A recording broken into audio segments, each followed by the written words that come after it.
আল্লাহ বলে জাহান্নামী বারবার ভীষণ আগুনে লাফ দিয়ে জাহান্নামের মুখের কাছে ফিরে লাফ দিয়ে বের হয়ে যেতে চাইবে। ওয়াইদু ফিহা, ফেরেশতা ধাক্কা দিয়ে লাথি দিয়ে আবার জাহান্নামের ভিতরে ফিরায় দিবে। এজন্য মালিক ফেরেশতাকে বলবে, ফেরেশতা দাও না, আমার একদম শেষ করে দাও। বলো না আল্লাহকে আমার মৃত্যু দিয়ে দিতে। ক্বালা ইন্নাকুম মাকিসুন, ফেরেশতা তখন বলবে, না না নাফরমান, এভাবেই তুমি অনন্তকালের জন্যই পড়ে থাকো।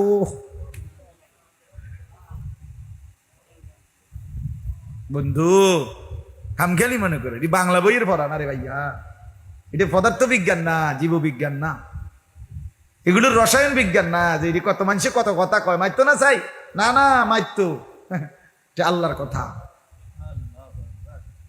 এটা চা দোকানের আড্ডা না,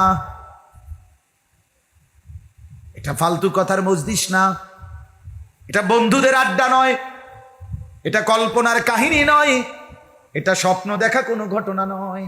আল্লাহর কোরআন। কি বলেন? আল্লাহর কোরআন। সাংঘাতিক একটা কথা আছে এরপরে, এই কথাটা আমি আগেও কয়েকবার বলছি অন্য মাহফিল। এরপরে একটা আয়াত আছে, আল্লাহ তাআলা প্রত্যেক নাফরমানিকে একটা চ্যালেঞ্জ করছে। শোনেন, প্রত্যেক পাপী ছেলেরা, বাবারা, এই মদ, জুয়া, জিনা, ব্যভিচার, নাচ গান, সুদের টাকা, ঘুষের টাকা, হারাম রোজগার, ওজনে কম দেন, ধোকা দেন, স্ত্রী বেপর্দা, মেয়ে বেপর্দা, ঘরে নাচ গান, টেলিভিশন, নাটক, সিনেমা, হাই তামসার এক জিন্দিগি। আল্লাহ তাআলা একটা সাংঘাতিক চ্যালেঞ্জ করছে ওই সূরার মধ্যে, ওই আয়াতগুলোর পরে আছে, আম আবরামু আমরান ফাইন্না মুবরিমুন। এটা বড় চ্যালেঞ্জ। আল্লাহ বলে, নাফরমান তোদেরকে বললাম তোরা আমার আযাব থেকে বাঁচবি কেমনে, তোদের ব্যবস্থা তোরা নিয়ে নে, আমি তোদেরকে শাস্তি দেব কেমনে, আমার ব্যবস্থা আমি করে ফেলেছি। খোদার কসম, এটা এই আয়াতের অর্থ।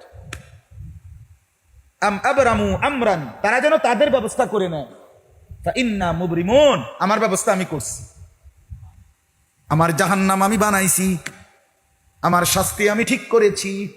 তুই নাফরমান কেমনে বাঁচবি আমার হাত থেকে? তুই তোরটা বুঝ করে নে, তুই তো চালাক, তুই তো পুলিশের হাত থেকে বাঁচছ বহুবার, তোরে র্যাবও ধরতে নাই, তোরে মেম্বার চেয়ারম্যান পাত্তাও পায় নাই, তোরে সমাজের কেউ কোনোদিন বাঁধন দিয়ে ধরতে পারে নাই।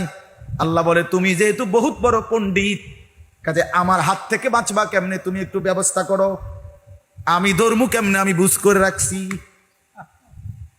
আম ইয়াহসাবুনা আন্না লা নাসমাউ সিররাহুম ওয়া নাজওয়াহুম, আল্লাহ বলে নাফরমানরা মনে করে আমি মনে হয় তাদের গোপন কথা আর গোপন পরামর্শ শুনি না। বালা, আল্লাহ বলে না, হ্যাঁ শুনি। ওয়া রুসুলুনা লাদাইহিম ইয়াকতুবুন, আমি শুধু শুনি না, 24 ঘন্টা আমার ফেরেশতারা লিখতেছে। ইয়াকতুবুন মানে লিখে, আমার ফেরেশতারাও লিখে। আল্লাহ মাফ করে দেন, আল্লাহ আমাদেরকে মাফ করে দেন। আমার বাপ বুঝতে শিখেন, ভাবতে শিখেন। এই জন্য বলছিলাম, কথা তো লম্বা করলাম, কিন্তু মূল কথাটা ওই মাঝখানের কথাটা ছিল, ওয়াজাআকুমুন নাযীর। আল্লাহ বলেন, আমি প্রত্যেক যুগের মানুষের কাছে উপযুক্ত দিন বুঝাইবার মতো, আল্লাহ চিনাইবার মতো ভয় প্রদর্শনকারী বান্দা পাঠিয়েছি।